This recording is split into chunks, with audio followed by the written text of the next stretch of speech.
como el mundo lo vio, nos interceptaron, nos secuestraron unos minutos. Pero aquí estamos.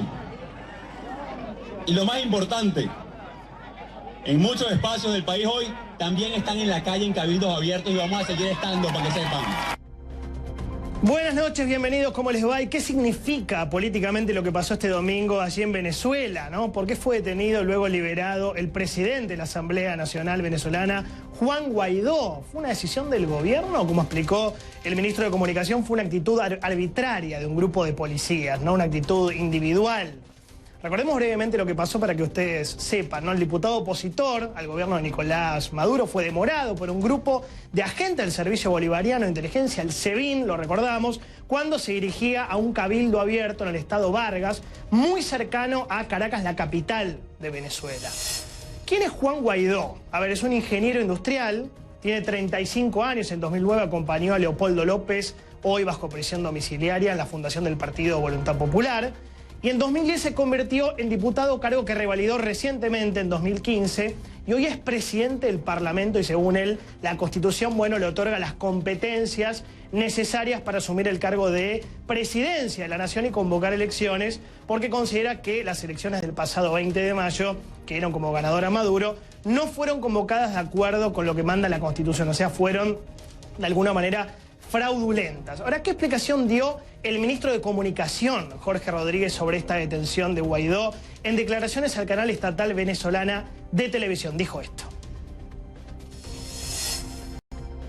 Nos enteramos que se había dado una situación irregular donde un grupo de funcionarios, actuando de manera unilateral, pues realizaron un procedimiento irregular en contra del diputado Juan Guaidó. Queremos informarle a todo el pueblo de Venezuela que esos funcionarios que se prestaron para que se instalara este show contra el normal desenvolvimiento de la vida en la República están en este momento siendo destituidos.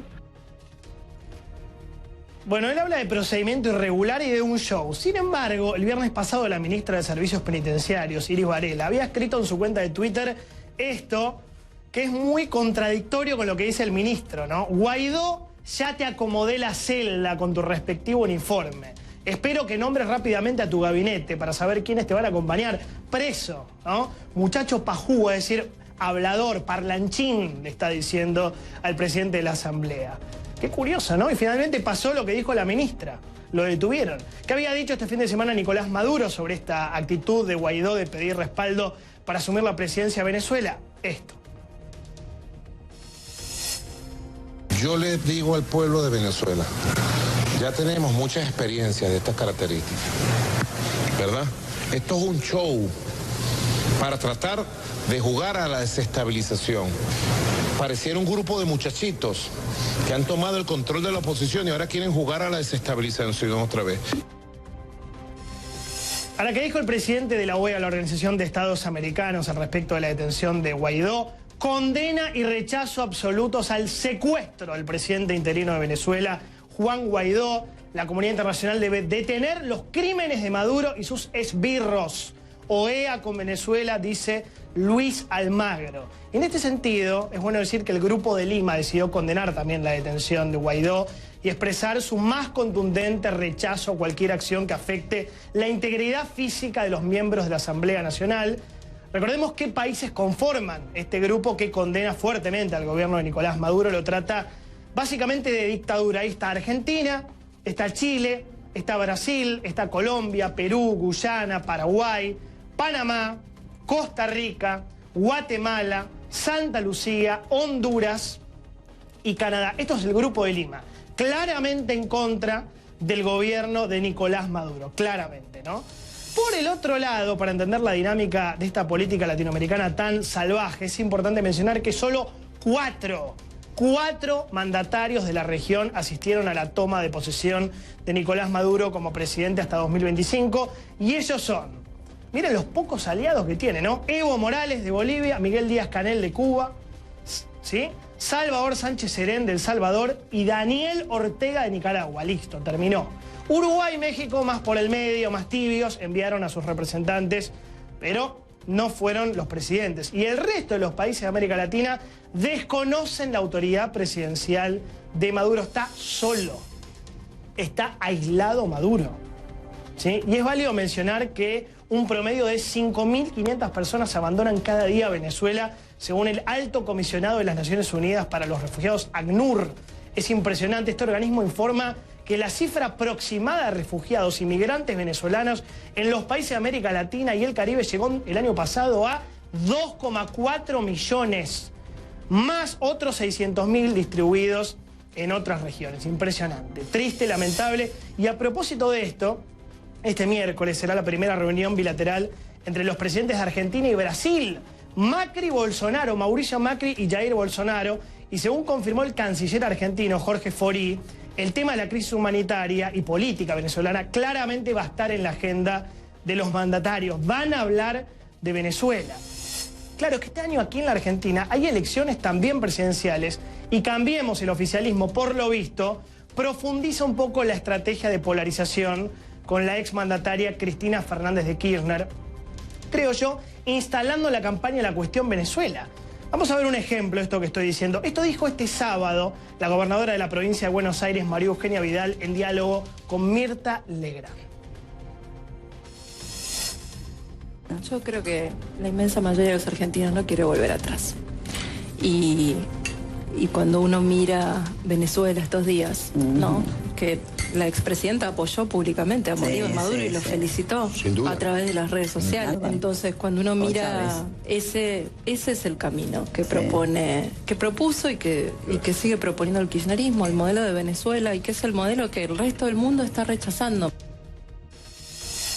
Clarísima la estrategia, ¿no? Si bien es cierto que en abril de 2013 Fernández de Kirchner felicitó a Maduro, ahora lo vamos a ver en los últimos tiempos, por algún motivo que desconocemos, Cristina dejó de mencionarlo en sus discursos, que suelen reivindicar mucho la patria grande de Latinoamérica. Dejó de hacerlo, ¿sí?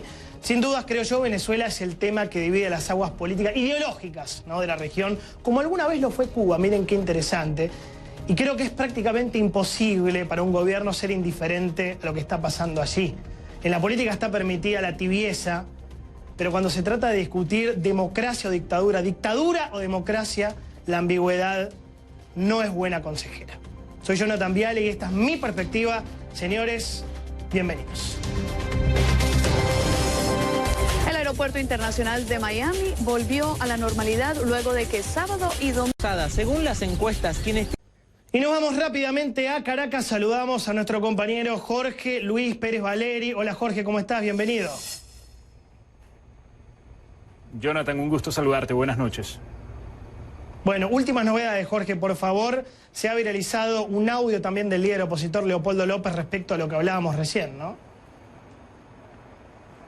Sí, muy movida la actividad política aquí en Venezuela, Jonathan, en medio de todo lo que ha sido la polémica toma de posesión del presidente Nicolás Maduro, pero también la asunción de un nuevo rostro de la oposición, el diputado Juan Guaidó, quien ahora preside el Parlamento opositor, representa al Partido Voluntad Popular, que coordina precisamente Leopoldo López. Y a ese audio al que hacías referencia, pues tiene mucho que ver con lo que ocurría este fin de semana en la vía hacia las afueras de Caracas, cuando fue interceptado por una comisión del Servicio Bolivariano de Inteligencia la caravana que llevaba al diputado Guaidó, al presidente de la Asamblea Nacional, que controla la oposición. En ese audio, Leopoldo López hablaba y explicaba un poco los detalles de lo que Juan Guaidó le habría comentado a él. Hay que además detallar que este audio de Leopoldo López es un audio filtrado que confirmó su partido, que ha sido así. Explicaba Leopoldo López que en ese audio que pues Juan Guaidó habló incluso con sus captores sobre lo que es el planteamiento de una ley de amnistía para militares y civiles que puedan contribuir con el restablecimiento del orden democrático en Venezuela. En esas palabras lo explicaba. Pero Jonathan, te decía además que todo esto es parte parte de los movimientos de la crisis política que se está viviendo aquí en Venezuela. El día de hoy, por ejemplo, tuvimos una agenda muy movida desde la sede del Palacio Federal Legislativo. Allí funciona la Asamblea Nacional, que es de la oposición, pero también funciona la Asamblea Nacional Constituyente que preside Diosdado Cabello. Es este nuevo órgano plenipotenciario que creó el oficialismo en Venezuela, digamos, de una manera buscando reemplazar a el Parlamento, una vez fue controlado por la oposición, y que tampoco cuenta con el reconocimiento de los países de la región. Allí acudió el presidente Nicolás Maduro en su acto de rendición de cuentas, como lo exige la Constitución venezolana, que dice debe ocurrir ante la Asamblea Nacional, pero al momento de que el gobierno desconoce al Parlamento opositor, pues acude el presidente Nicolás Maduro a este nuevo órgano, a la Asamblea Nacional Constituyente. Allí acudió, hubo un acto de reconocimiento a su nuevo mandato que se va a extender por 6 años más. El presidente ha hablado de múltiples temas. Jonathan habló, por ejemplo, de la economía. Hubo un reconocimiento a que existe hiperinflación en el país, hubo un reconocimiento a que hay una contracción económica producto de la caída de los ingresos petroleros, que el presidente Maduro dijo se han desplomado más de 940%, pero todo ello, asegura el presidente Maduro, no solo es culpa de los errores de su gestión, sino dijo también que es parte de la corrupción y de mafias que han, de cierto modo, y en sus palabras, pues infiltrado a el gobierno venezolano. Claro. Y están causando un daño que responsabiliza además a otros gobiernos. Se refería al presidente Maduro, por ejemplo, al gobierno de Iván Duque, al gobierno de los Estados Unidos y también al gobierno de Brasil como los responsables de la crisis venezolana. Vamos a escucharlo. Ahí tenemos a Brasil en manos de un fascista. Bolsonaro es Hitler en tiempos modernos, lo es. Lo que no tiene coraje ni decisión propia, porque es un títere, un pelele de grupos, de sectas. Jair Bolsonaro, saben ustedes, salió de una secta, ¿verdad? Que por muchos años estuvo conspirando hasta que posicionó su nombre y ya el pueblo brasileño se encargará de él. Dejémosle la tarea de Bolsonaro al hermoso pueblo brasilero que luchará y se encargará de él. Ahí tenemos a Brasil. Y volviendo al tema político, Jonathan, el presidente Maduro se refería como un show mediático lo ocurrido este fin de semana con el diputado Juan Guaidó, el presidente de la Asamblea Nacional. Dijo que actuará con mano de hierro contra aquellos funcionarios que asegura están implicados, que aseguran le han traicionado y que han sido parte de esta situación para hacerle daño a su gestión. Jonathan. Jorge, y a partir de este episodio con Juan Guaidó, la pregunta es si se planta como un nuevo líder de la oposición o seguirá replegado detrás del liderazgo de Leopoldo López. ¿Qué puede pasar a partir de esto, políticamente hablando, no? Pues Juan Guaidó se presenta con un nuevo rostro, está renovando la imagen de la oposición venezolana. Por supuesto es parte de la plataforma de Voluntad Popular que coordina a Leopoldo López. Tiene un peso importante las decisiones de Leopoldo López en la conducción que él va a tener del Parlamento, pero está por verse, más allá de lo que decida en conjunto con su partido y con Leopoldo López, las acciones que él mismo puede tomar para presentarse como un eventual líder que tenga mayor peso sus decisiones en la política venezolana. Jonathan. Impecable, Jorge. Muchísimas gracias por esta cobertura. Jorge Luis Pérez Valeri en vivo desde Caracas. Y atención porque más adelante lo vamos a tener a Fernando Bravo. Qué bueno, me pone contento. Reconocido conductor, locutor argentino.